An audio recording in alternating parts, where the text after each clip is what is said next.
Good morning all of you students. क्या good आपको morning ma'am. Map जो है वो morning ma'am.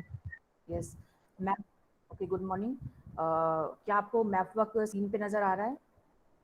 Yes ma'am. Right.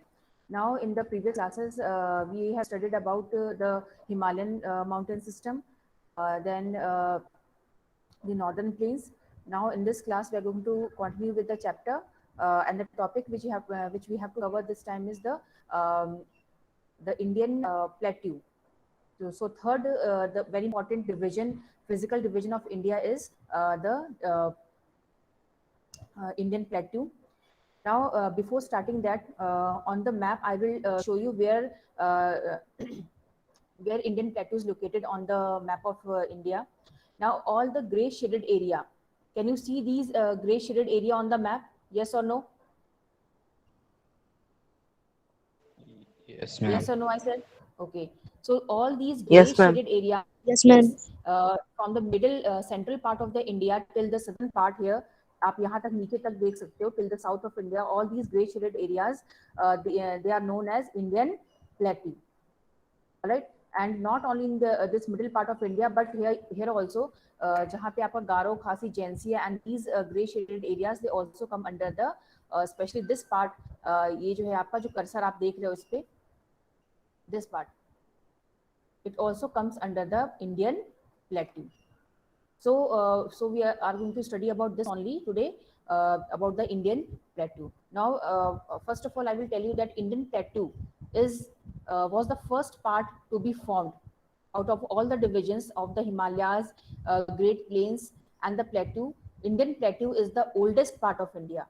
जब मैंने आपको मूवमेंट बताया था प्लेट टेक्टोनिक्स का, तब मैंने आपने वीडियोस में भी देखा था, और आपको मैंने प्रॉपर जो है बना के भी बताया था किस तरह से जो है हमारा जो सदर्न पार्ट ऑफ इंडिया था सबसे पहले वही फॉर्म हुआ था, which was near to the South Africa. Then after the plate tectonic movement, how breaking of the Pangea, how it drifted apart from the Gondwana land and it moved in the northern direction. जो आपका India का southern part था वो north तरफ move करता रहा, and then after its collision from the Eurasian plate, Great Himalayas were formed, and then after Great Himalayas, northern plain of India was formed. So the first and the oldest physical division of India is your peninsular plateau. So peninsular plateau was the oldest and was the first to be present on the earth. तो ये आपको समझ में आ गया कि सबसे पुराना part है, and it is made of the volcanic eruptions. यहाँ पे जो है बहुत पहले वॉल्केनिक इरप्शंस होते थे, और उससे जो मैग्मा निकला हुआ है, जो लावा बाहर आया, उसके कूल होने के बाद और सॉलिडिफिकेशन होने के बाद, सॉलिड होने के बाद, आपने लावा देखा हो कैसा होता है ना. लावा बेसिकली होता क्या है? It is the liquid rock. जो पिघला हुआ पत्थर होता है उसी को हम लावा कहते हैं, इसे हम मैग्मा कहते हैं. जब वॉल्केनोस फटते हैं, इरप्शन होता है, तो उसमें आप देखते होंगे कि इसमें से बाहर लावा बाहर निकलता है. So that is the मॉल्टन rock. और जब वही मॉल्टन रॉक अर्थ सरफेस के ऊपर आता है तो टेम्परेचर वहां कम हो जाता है. तो टेम्परेचर कम होने की वजह से जो मैग्मा होता है वो धीरे धीरे ठंडा होता है, और ठंडा होने के बाद वो बिल्कुल कूल होता है एंड सॉलिड फॉर्म में कन्वर्ट हो जाता है. इसी से हमारा ये जो है पेनिनसुलर प्लेट्यू बन के फॉर्म हुआ है. तो ये हमारा सबसे जो है ओल्डेस्ट पार्ट है, और इसी से जो है हमारा नॉर्दर्न प्लेन और great Himalayas and northern plain का फॉर्मेशन हुआ है. नाउ अब हम देखते हैं, ये आपको पता चल गया कि जो है पेनिनसुलर प्लेट्यू क्या है. अब हम इसे पेनिनसुलर प्लेट्यू कहते हैं. First of all I will tell you what is plateau. ठीक है, प्लेट्यू क्या होता है पहले तो मैं आपको ये बताती हूँ क्या होता है प्लेट्यू. सी, प्लेट्यू जो होता है it is a table land. ठीक है, plateau is basically a table land. Like mountains कैसे होते हैं? माउंटेन्स ऐसे होते हैं. ठीक है, प्लेन्स कैसे होते हैं? बिल्कुल फ्लैट होते हैं. बट जो प्लेट्यूज होते हैं they are known as table land. आपने देखी कैसी होती है? टेबल क्या होता है? टेबल पे हाइट होती है, but over the top it is flat. ऊपर से फ्लैट होता है बट उसकी हाइट होती है. उसी तरह से जिस तरह से देखिए आप, माउंटेन्स जो होते हैं वो ऊपर उनकी हाइट होती है बट ऊपर से वो कॉनिकल हो रहे हैं. लेकिन जो आपके प्लेट्यूज होते हैं वो अपलिफ्टेड होते हैं बट ऊपर से फ्लैट होंगे और फिर ऐसे हो जाएंगे. ठीक है, so plateaus are basically heighted elevated part of the earth, but they are flat over the top. तो उनका जो टॉप होता है वो फ्लैट होता है but they are elevated part. So they are also one type of mountains. ये भी एक तरह के माउंटेन्स ही होते हैं, but the basic difference is that they are flat on the top. And they are also form due to tectonic movements. जब भी दो प्लेट्स मान लो एक प्लेट नीचे जा रही है एक प्लेट उसके ऊपर आ रही है, तो इस इधर का एरिया जो होता है वो थोड़ा सा मान लो अपलिफ्ट हो गया, ये ऊपर की तरफ अपलिफ्ट हो गया, तो इससे क्या फॉर्म होता है प्लेट्यूज। मतलब ये, और प्लेट्यूज की एक खासियत होती है कि इसका जो इसमें ढलान होती है, जैसे ये बिल्कुल फ्लैट तो होता है ऊपर से, लेकिन एक पार्ट ऊंचा होगा ऐसे करके और उसमें ऐसे करके थोड़ी सी ढलान होती है, स्लोप होता है। सो आपको प्लेट्यू समझ में आ गया होगा। प्लेट्यू क्या होता है? Plateau is a uplifted part of the earth but it is flat on the top. It has gentle slope, slope भी होता है, and it is known as stable land, and it is form due to tectonic activity, folding and faulting के through बनता है, and volcanic eruptions के through जो है आपका प्लेट्यू का फॉर्मेशन होता है। मेरे पास एक वीडियो तो है लेकिन अभी जो है उसको मैं नहीं दिखाऊंगी क्योंकि मैंने ऊपर ही नहीं किया अभी यूट्यूब, बाद में आपको दिखा दूंगी या आपको सेंड कर दूंगी। तो ये है हमारा प्लेट्यू, ठीक है। So there are three important relief features: mountain, which is narrow on the top; plains, which are जिसमें कोई slope जिसमें कोई relief नहीं होता, they are flat; and जो आपके plateaus होते हैं, they are uplifted part, elevated. Elevation मतलब क्या होता है? इसमें height होती है, तो इसमें height तो है but they are flat on the top. So this is known as plateau, पठार कहते हैं इसे। So ये जो इंडिया का पार्ट है, जो भी आप ग्रे शेडेड एरिया देख रहे हो, it is a tableland, it is a uplifted area but it is flat on the top. तो they are also mountains but इनकी हाइट कम होती है और ऊपर से ये फ्लैट होते हैं। तो ये आपका हो गया। देन इंडिया का जो हमारा ये सदर्न पार्ट है, ये इसको हम कहते हैं पेनिनसुला, हम इंडियन पेनिनसुला कहते हैं, पेनिनसुलर प्लेट्यू, प्रायद्वीपीय पठार। हिंदी में प्लेट्यू को क्या कहते हैं? पठार। सो इसका प्रॉपर नेम क्या है? पेनिनसुलर प्लेट्यू और प्रायद्वीपीय पठार कहा जाता है। तो इसे हम प्रायद्वीप या पेनिनसुला क्यों कहते हैं? What do you mean by peninsula? So very well you have to know, peninsula is a piece of land. See here you can see it is a triangular land. It is a piece of land which is surrounded by water from three sides. All right. So any piece of land which is surrounded by water from three sides is known as a peninsula. If in any part of the world, if there is any land area which is surrounded by water from any three sides, then that piece of land will be known as peninsula. So now here you can see that this part of India, southern part of India, is surrounded by water like Arabian Sea on the western side, Bay of Bengal on the eastern side, and Indian Ocean on the southern side of India. So this part is surrounded by water from all the three sides. That's why it is known as Indian Peninsular Plateau. इसलिए हम इसे peninsula कहते हैं, ठीक है। It is known as peninsula. तो ये clear हो गया आपको why it is called peninsular plateau. Peninsula is a piece of land surrounded by water from three sides, and it is known as plateau because it is an uplifted area but it is flat on the top.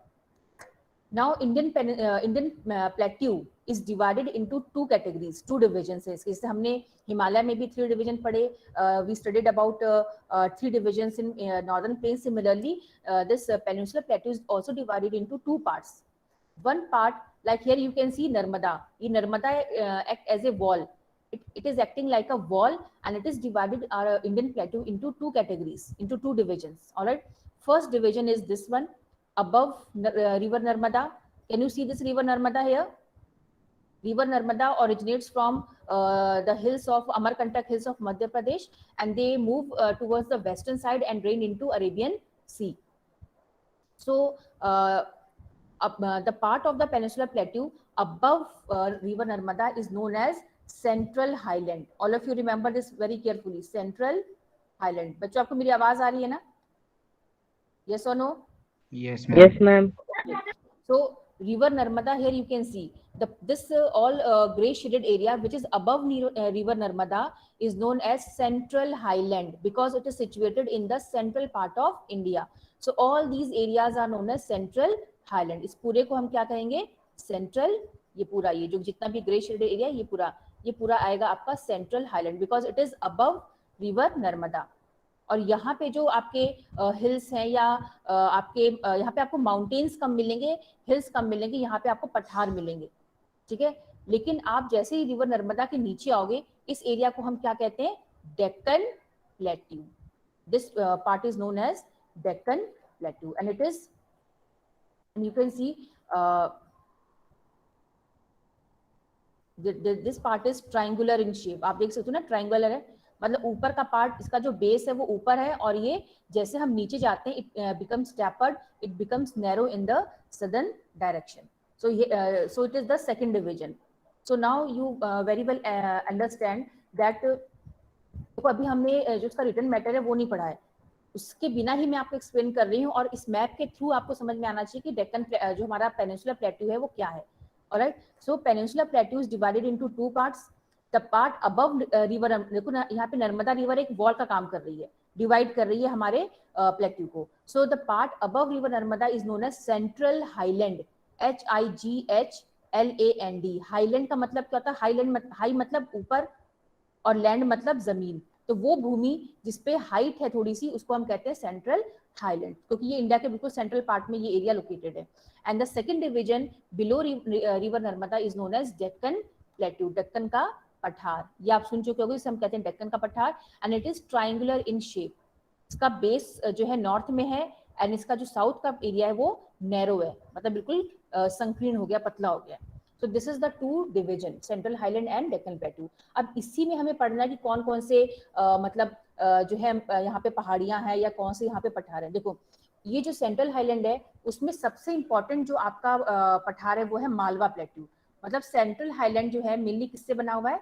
Malwa के पठार से, ठीक है। तो ये जो है Malwa plateau, Malwa का जो पठार है वो सबसे इंपॉर्टेंट है सेंट्रल हाईलैंड में। Central highland in fact is made up of Malwa plateau, और ये मालवा प्लेट्यू आगे तक फैला हुआ है, ये पूरा जो है आगे तक फैला हुआ है मालवा प्लेट्यू। और यहाँ पे इसको कहते हैं हम बुंदेलखंड और बघेलखंड, ठीक है। आप बहुत ध्यान सुनिएगा। तो ये हमारा मालवा प्लेट्यू है। अब मालवा प्लेट्यू जब थोड़ा आगे बढ़ता है तो उसका नाम जो है हमने क्या किया है? बदल दिया है। उसका नाम क्या हो जाता है? ये बताती हूँ आपको।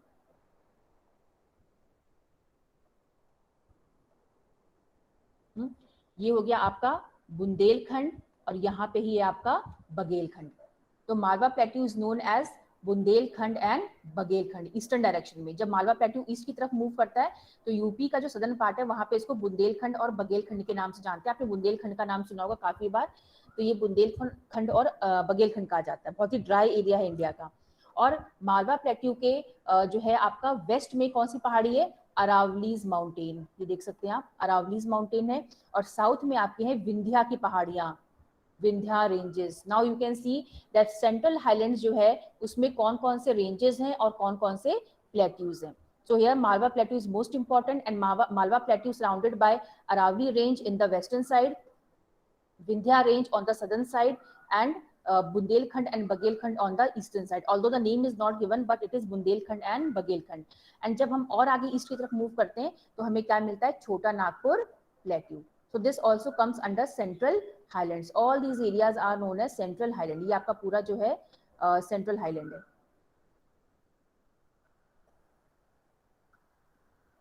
ठीक है। ये पूरा जो है आपका क्या है? सेंट्रल हाईलैंड, ये पूरा आपका सेंट्रल हाईलैंड है, ठीक है। और छोटा नागपुर प्लेट्यू के बाद आगे जो है हमारा कहाँ पे आता है प्लेट्यू? ये हमारा ये वाला एरिया, ये जो मेघालय का पार्ट है, ये भी एक पठार है। इसमें गारो, खासी एंड जैंसिया, गारो, खासी, जैंसिया, ये तीन जो है हिल्स पाई जाती हैं। तो ये they are also part of central highland. तो ये आपको अगर आपका एग्जाम में आता है कि like divide Indian plateau into two divisions, so you will write the Indian plateau is divided into central highlands and Deccan plateau, and central highland consists of Malwa plateau, Malwa plateau है। और Malwa plateau का जो eastward extension है उसे हम बुंदेलखंड बघेलखंड कहते हैं। Then और आगे चल के छोटा नागपुर प्लेट्यू है, and then north east India में गारो, खासी, जैंसिया हिल्स है, ठीक है। And Malwa plateau is surrounded by Aravalli ranges on the western side, Vindhya mountains on the southern side, and यहाँ पे और भी माउंटेन्स छोटी मोटी जो यहाँ पे लिखा तो वहाँ नहीं है वैसे, तो जो बता दिया इतना आप इसको पढ़ लेंगे। तो ये सेंट्रल हाईलैंड्स जो है मैंने उसको एक्सप्लेन कर दिया है। नाउ अब हम आते हैं डेक्कन का पठार पे, डेक्कन प्लेट्यू, ठीक है। Deccan plateau is the result of massive volcanic eruption, volcanic eruption से बना हुआ है ये, इसीलिए यहाँ पे इग्नियस रॉक का फॉर्मेशन होता है। इग्नियस रॉक्स यहाँ पे बनके, क्योंकि वॉल्केनो से क्या बनता है? कौन सा रॉक बनता है? इग्नियस रॉक, अग्नेय शैल, ठीक है, अग्नेय शैल कहते हैं उसे। और जब अग्नेय शैल में वेदरिंग होती है तो यहाँ पे कौन सी मृदा बनती है? Black soil. तो ये जो पूरा एरिया है वो किससे बना हुआ है? काली मृदा से, काली मृदा यहाँ पे, ठीक है, ब्लैक सॉइल है यहाँ पे। तो डेक्कन प्लेट्यू जो है इसमें पार्ट ऑफ महाराष्ट्र है, गुजरात है, देन यहाँ पे कर्नाटका का पार्ट आता है, थोड़ा बहुत आंध्र प्रदेश का हिस्सा आता है। देन यहाँ पे आप देख सकते हो कि आपका छत्तीसगढ़ है थोड़ा बहुत, है ना, ओडिशा, तो ये सब आपका जो है डेक्कन के पठार में आते हैं। अब यहाँ पे जो है यहाँ पर भी कई रिवर्स है जो हम लोग बाद में पढ़ेंगे। इसी तरह से यहाँ पर भी कई जो डेक्कन का पठार है, यहाँ भी बहुत सारी नदियां जो हैं वो फ्लो करती हैं। और इसके दोनों साइड जो है, डेक्कन प्लेट्यू के दोनों साइड में क्या है आपका, एक तरफ है आपका ये वेस्टर्न घाट्स, यहाँ पे है सॉरी ये रहा वेस्टर्न घाट्स। ये जो आप ब्लैक शेडेड एरिया देख रहे हैं, ये ब्लैक एरिया, ये ब्लैक, जो ब्लैक कलर में आप देख रहे हो, ये क्या है, पश्चिमी घाट की पहाड़ियां हैं। अगर आप कभी साउथ इंडिया में जाओगे ना, तो आप देखोगे पहाड़ी पहाड़ी आपको नजर आएंगी साइड में, तो ये है वेस्टर्न घाट्स की पहाड़ियां। और इसके वेस्टर्न घाट्स की पहाड़ियों की तरफ क्या है, ये समुद्री तट है, कोस्टल एरिया है, ठीक है। देखो कोंकण लिखा हुआ है, ये आपका पूरा क्या है, समुद्र के जस्ट सटा हुआ एरिया, इसको हम कोस्ट कहते हैं, तो कोस्टल एरिया है। और ये ब्लैक जो एरिया है आपका, इसको हम वेस्टर्न घाट कहते हैं, पश्चिमी घाट। और पश्चिमी घाट है क्या, पहाड़ियां, ऊंची ऊंची पहाड़ियां हैं, ठीक है।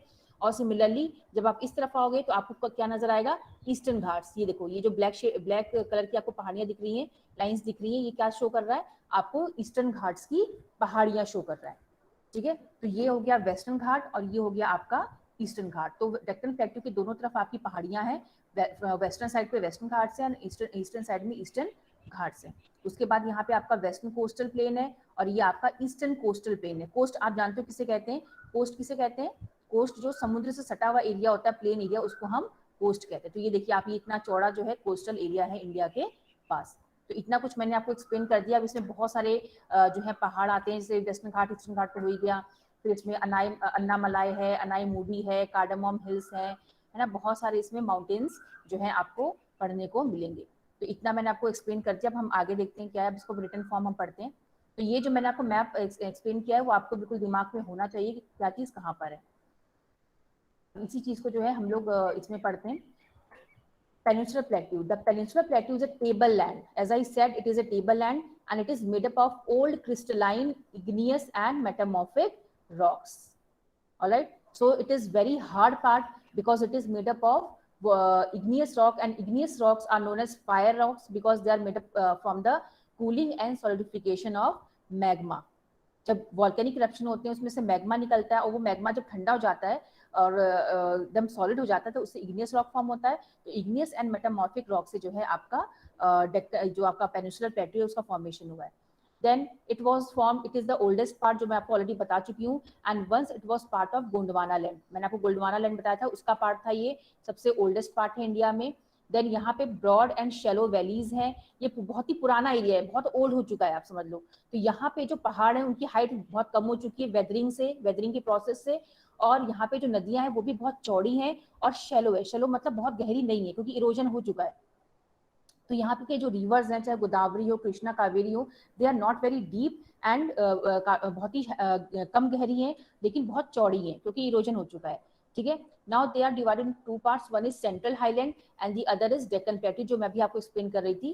Then the part of the peninsular plateau lying to the north of the Narmada river, जो मैंने आपको बताया था, नर्मदा रिवर के ऊपर का जो एरिया उसको हम मालवा प्लेटू, उसको हम क्या कहते हैं, सेंट्रल हाईलैंड्स कहते हैं हम उसको। और उसमें सबसे इंपॉर्टेंट क्या है, मालवा प्लेटू, ठीक है। द विंध्या रेंज अरावलीज वो उसमें पाई जाती है, वो मैं ऑलरेडी आपको बता चुकी हूँ, बस वही चीजें इसमें लिखी हुई हैं।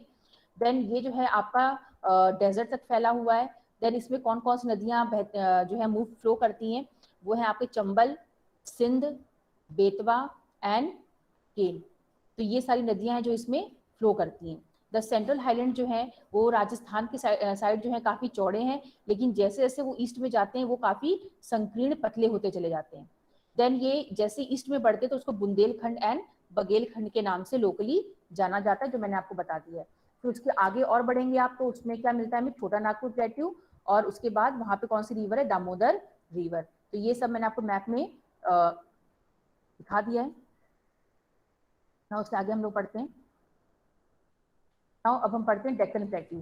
Deccan plateau is A triangular landmass, it is a triangular landmass जो कि रिवर नर्मदा के साउथ में लोकेटेड है। और कौन कौन से पहाड़ है वहाँ पे, सतपुरा की पहाड़ियां पाई जाती हैं, महादेव की पहाड़ियां पाई जाती हैं, कैमूर हिल्स हैं, मैकाल रेंज है। ये सारी जो माउंटेन्स हैं उनके नाम आप याद रखोगे ताकि जब एग्जाम में आता है तो आप इनको लिख सकते हो।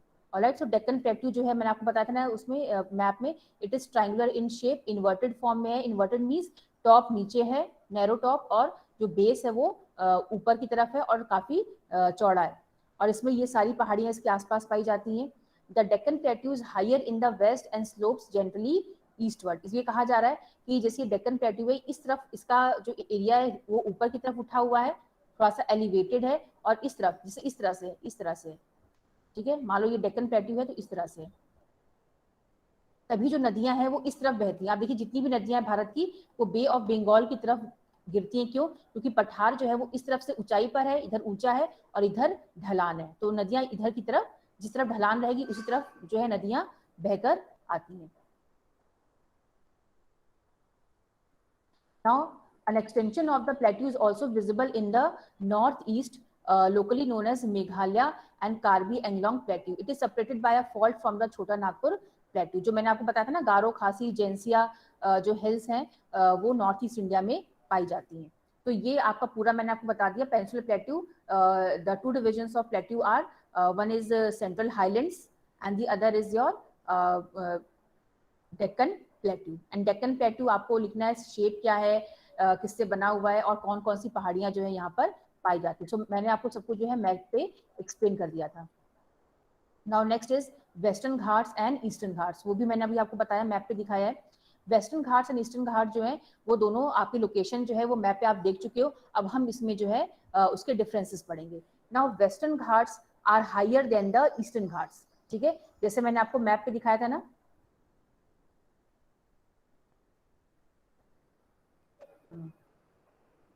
मैंने आपको जब इंडिया का मैप अभी दिखा रही थी तो मैंने आपको बताया था ये आपके वेस्टर्न घाट है और ये आपका ईस्टर्न घाट है, ठीक है। सो ये जो वेस्टर्न घाट है आपका, ये इसकी ऊंचाई ज्यादा है as compare to Eastern Ghats. तो there so in this part mountains are higher than the Eastern Ghats. कितनी हाइट है? 1600 मीटर्स, ठीक है।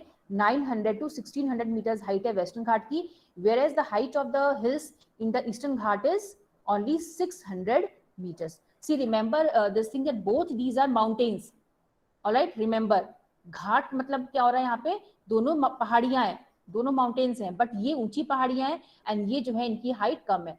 ये जो पहाड़ियां इनकी हाइट 900 टू 1600 मीटर्स है, whereas these mountains are only 600 meters in height. Then other difference is that Western Ghats are very continuous mountains, hills. Continuous मतलब कि लगातार, जैसे ये आपके महाराष्ट्र गुजरात से स्टार्ट होती है और मूव करते करते कहाँ तक पहुंचती है? केरल तक। बट जो ईस्टर्न घाट्स हैं they are highly broken and dissected mountains. Broken and dissected का मतलब क्या होता है कि ये कॉन्टिन्यूस नहीं है, ये बीच बीच में जो है आपकी टूटी हुई है। जैसे मैं आपको दिखाती हूँ, जो मैप हमने भी पढ़ा था उसमें आप देख सकते हो।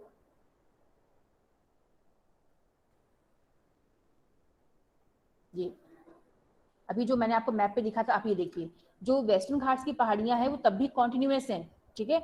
बट जो ईस्टर्न घाट है आप देखिए कितना गैप है बीच में, ये देखिए ये कितना गैप है ना, ये कितना गैप है। सो ईस्टर्न घाट्स की जो पहाड़ियां हैं वो रेगुलर नहीं है, they are broken at number of places, where as Western Ghats they are continuous mountains, और यहाँ पे जो गैप है वो काफी कम है। और एक और रीजन दिया जाता है कि यहाँ पे पहाड़ियां टूटी हुई क्यों है, क्योंकि यहाँ पे बहुत सारी माउंटेन्स जो है नदियों को काटते हुए निकली हुई है। जैसे आप देखिए गोदावरी नदी यहाँ से बहते हुए आ रही है और ये गोदावरी नदी ने ईस्टर्न घाट को कट किया और यहाँ से आके यहाँ पे बे ऑफ बंगाल में गिर रही है। सिमिलरली रिवर कृष्णा जो है वो भी आ रही है, तुंगभद्रा इधर से आ रही है और वो भी ईस्टर्न घाट की पहाड़ियों को काटते हुए इधर आ रही है। देन रिवर महानदी, आप देखिए रिवर महानदी भी ऐसे मूव करते हुए आ रही है और बे ऑफ बंगाल में जा रही है। रिवर कावेरी भी यहाँ से आ रही है, इधर जा रही है। तो यहाँ पे क्योंकि इतनी सारी नदियां यहाँ से ड्रेन होती है, that's why these hills are broken at number of places. Alright, so this is the basic difference. Now what else we have to study? Alright, now next. The Eastern Ghats stretch from the Mahanadi Valley to the Nilgiris in the south. ठीक है, यहाँ पे कहा जा रहा है कि जो ईस्टर्न घाट्स है वो कहाँ से स्टार्ट होती है? महानदी वैली से। महानदी रिवर कहाँ पे है? मैंने आपको अभी बताया, ओडिशा में, ठीक है। वैसे एक बार हम इसको पढ़ लेते हैं, फिर मैं आपको अगेन मैप दिखा दूंगी। तो जो ईस्टर्न घाट की पहाड़ियां वो महानदी से स्टार्ट होती हैं जो कि ओडिशा में है, और कहाँ तक खत्म होती है? नीलगिरीज तक। नीलगिरीज की माउंटेन्स कहाँ पे है? साउथ इंडिया में, केरल और जो आपका तमिलनाडु का एरिया वहां तक है। सो दीज आर डिसकॉन्टिन्यूअस है, इरेगुलर है एंड डाइसेक्टेड है। I am talking about eastern Ghats, अभी हम ईस्टर्न घाट्स के बारे में पढ़ रहे हैं। तो जो ईस्टर्न घाट्स की पहाड़ियां हैं वो जगह जगह टूटी हुई हैं, डाइसेक्टेड है। The Western Ghats cause orographic rain by facing the rain bearing, ये कह रहे हैं कि जो वेस्टर्न घाट्स की पहाड़ियां हैं जो हमारे अरेबियन सी की तरफ हैं वो काफी बेनिफिशियल है क्योंकि उनसे बारिश होती है, ओरोग्राफिक रेनफॉल होती है। यहाँ पे लिखा हुआ है ना ओरोग्राफिक रेनफॉल। ओरोग्राफिक रेनफॉल वो होती है, रेनफॉल होती है जो कि माउंटेन्स की वजह से होती है। जब समुद्र से हवा चलती है अपने साथ पानी लेकर आती है, जब वो पहाड़ियों से टकराती है तो उससे पूरा का पूरा जो मॉइस्चर होता है वो उस तरफ ड्रेन हो जाता है in the form of rainfall. So this type of rainfall is known as orographic rainfall. So Western Ghats mountains are very important because they are responsible for heavy rainfall in the western side of the Western Ghats. उनकी वजह से काफी अच्छी बारिश होती है India में. Then Western Ghats को different नाम से जाना जाता है. The height of the Western Ghats progressively increases from north to south. मतलब कहा जा रहा है कि जो वेस्टर्न घाट की पहाड़ियां हैं, ये जो पहाड़ियां हैं इनकी हाइट नॉर्थ में कम होती है, साउथ में बढ़ती चली जाती है. और हाईएस्ट पीक इंक्लूड अनाई मुडी. सबसे ऊंची पहाड़ी कौन सी है? अनाई मुडी एंड डोडा बेटा. ठीक है, ये साउथ इंडिया की सबसे ऊंची पहाड़ी है, अनाई मुडी एंड डोडा बेटा. देन महेंद्रगिरी. महेंद्रगिरी जो है वो ईस्टर्न घाट में, ईस्टर्न घाट की सबसे ऊंची पहाड़ी है महेंद्रगिरी. देन और भी पहाड़ियां पाई जाती हैं, शेवरॉय है, जवादी हिल्स है. और यहाँ पे बहुत सारे आपको हिल स्टेशंस भी, क्योंकि यहाँ पे माउंटेन्स है लेकिन इतने ऊंचे माउंटेन्स नहीं है, इसलिए एरिया जो है it is very suitable for the recreational activities. और हिल स्टेशंस यहाँ पे आपको अच्छे खासे मिल जाते हैं, लाइक आपके उद्योग मंडलम जिसको हम ऊटी कहते हैं, ऊटी का नाम आपने सुना होगा, उद्ग मंडलम कहा जाता है उसको. देन कोडाई कैनाल, ये सारे हिल स्टेशन जो है आपको साउथ इंडिया में देखने को मिलेंगे. Then this area is famous for black soil. Black soil के लिए फेमस है जहाँ पे कपास की खेती की जाती है. तो ये जो है आपके फीचर्स हैं ऑफ द जो है पेनिनसुलर प्लेटू के. इतना ही, जितना मैंने आपको अंडरलाइन कराया, मैप में दिखाया, उतना आपको पढ़ना है. नेक्स्ट आता है हमारा इंडियन डेजर्ट. अब इंडियन डेजर्ट कहाँ लोकेटेड है आप ये जानते हो? The Indian desert lies towards the western margin of the Aravalli hills. Aravalli hills के जो वेस्टर्न साइड में जो भी एरिया है that is covered by the sand and is known as Great Indian Desert और Thar desert. It is an undulating sandy plain. Undulating means उबड़ खाबड़ area जो उसकी सैंड से भरा हुआ है. And here you can find sand dunes. Sand dunes you already know, they are the mountains made up of sand, but they are not very high mountains. Then this region receives very low rainfall, just about 150 mm per year. Then here you can find arid climate. जो climate होता है वो काफी dry होता है, and with very low vegetation cover, because rainfall is low, that's why vegetation cover is also not very dense. And here you will find only scrubby and shrubs type of plants, like जिसमें कांटेदार जो वृक्ष होते हैं, like acacia, palm, और जो आपके बबूल है, खेर है, इस तरह के जो है कैक्टस है, ये सब आपको देखने को मिलते हैं. देन यहाँ पे जो ओनली एक लार्ज रिवर जो यहाँ पे इंडियन डेजर्ट में बहती है वो है आपकी लूनी. तो Luni is the only river which flow in the Rajasthan area, जो राजस्थान डेजर्ट है वहाँ पे.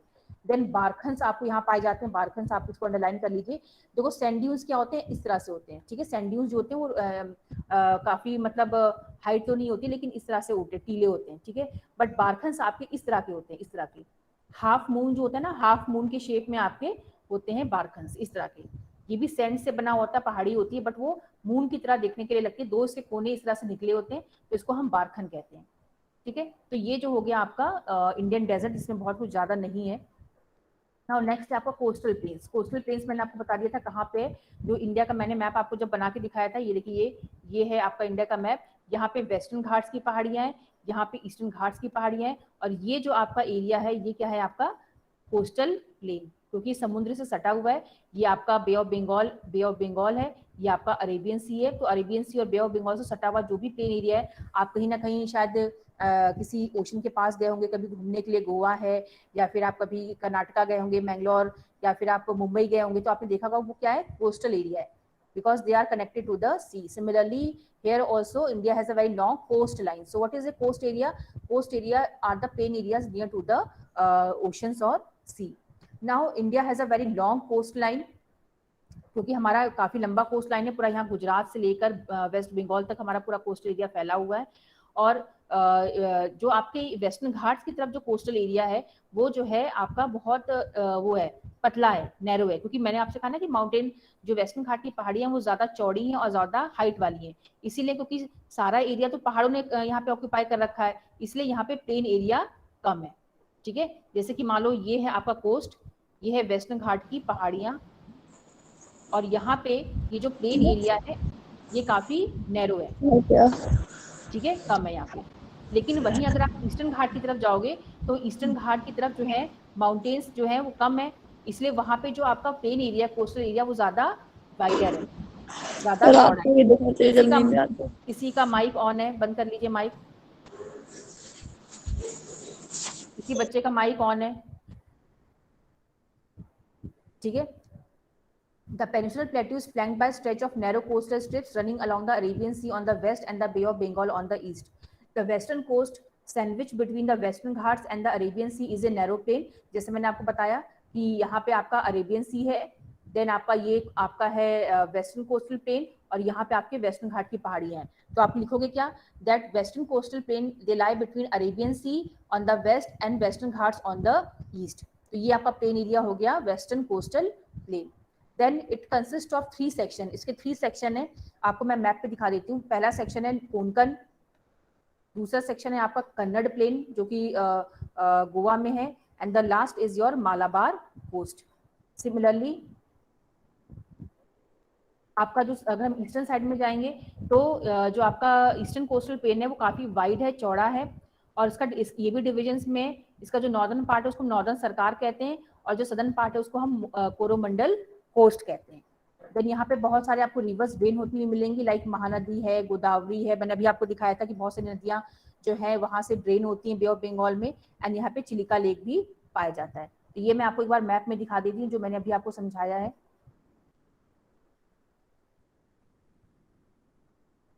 यही मैं आपको दिखा रही थी, ये देखिए, इसको पहले मैं एक बार रफ कर देती हूँ फिर मैं आपको बताती हूँ।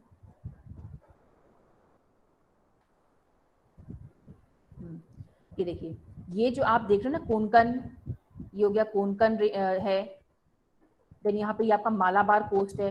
तो ये जो है आपका ये पूरा जो व्हाइट एरिया देख रहे हो ये आपका मालाबार कोस्ट है, ये पूरा केरल तक मालाबार कोस्ट है, मतलब प्लेन एरिया जो कि अरेबियन सी से सटा हुआ है। देन ये जो है आपका कोंकण कोस्ट है, कोंकण मतलब गोवा के गोवा में जो कोस्ट है उसको हम कोंकण कहते हैं, और उसके बाद कर्नाटका से जो प्लेन स्टार्ट होता है कोस्टल प्लेन उसको हम मालाबार कहते हैं, ठीक है।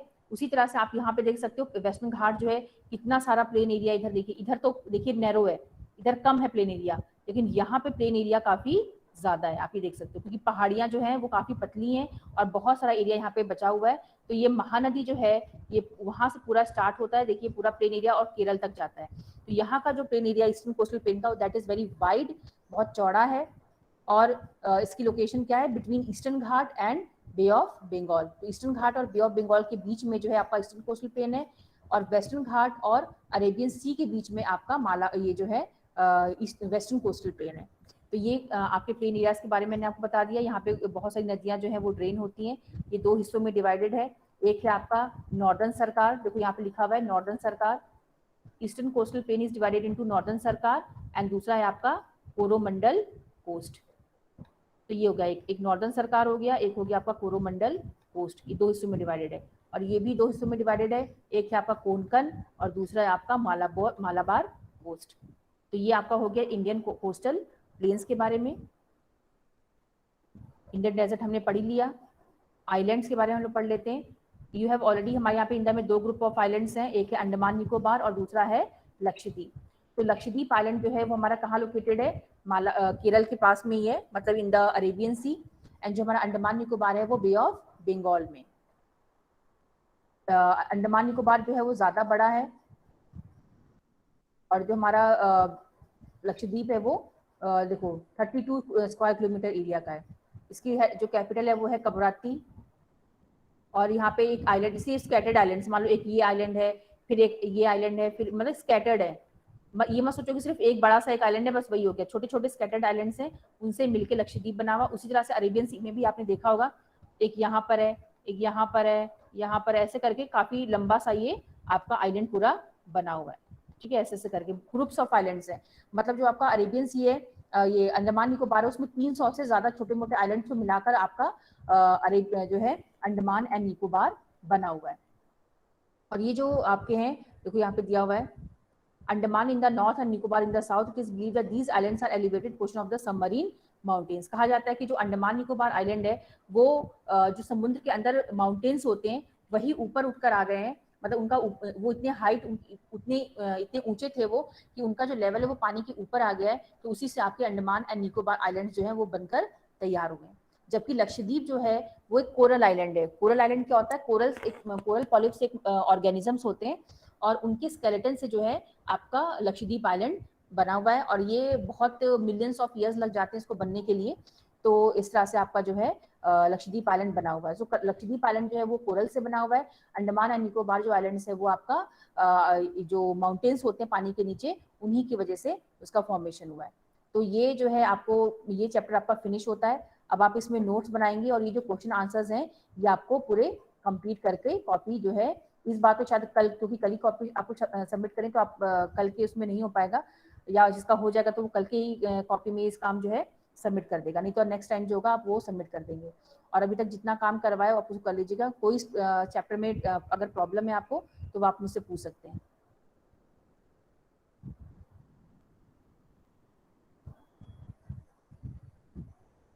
कोई कुछ पूछना चाहता है? यस और नो?